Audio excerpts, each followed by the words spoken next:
Vzpomínka na den, kdy jsme opravovat dřopík začali, kdy první návštěvníci dovnitř vešli. V dobách, kdy jsme byli jen školáci, měli jsme sny a odhodlání v srdcích. Vzpomínka na den, kdy jsme první kusy vybavení sehnali, periskopem poprvé koukali a ventilátorem do omrzení točili. Potom jsme do práce chodit začali a v tom, co jsme rozjeli, jsme pokračovali.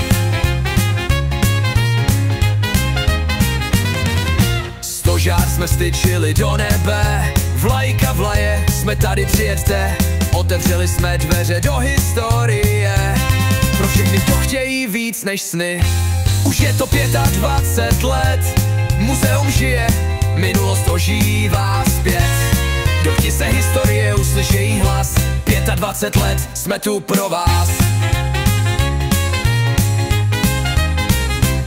Návštěvy v archívu, hledání minulosti, abychom lidem ukázali, jak to bylo kdysi. Výpovědi pamětníků objevené znovu, doplněné o dobovou fotografii ke slovu. Střípky historie pozbírané dohromady pro stránky o dřopících naší knihy.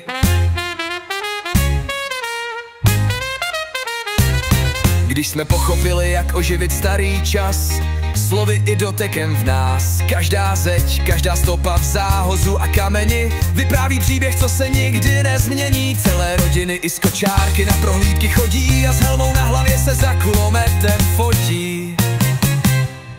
Stožár jsme vtyčili do nebe, vlajka vlaje, jsme tady, přijeďte. Otevřeli jsme dveře do historie pro všechny, kdo chtějí víc než sny. Už je to 25 let, muzeum žije, příběhy letí zpět. Dotkni se minulosti, uslyš její hlas. 25 let, jsme tu pro vás.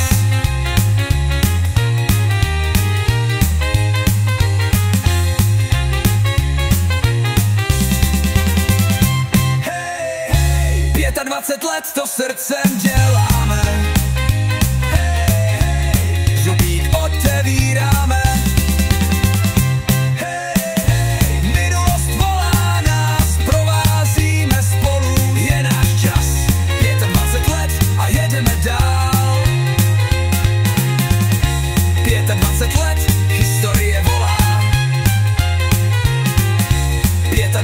Králický dřopík žije dál.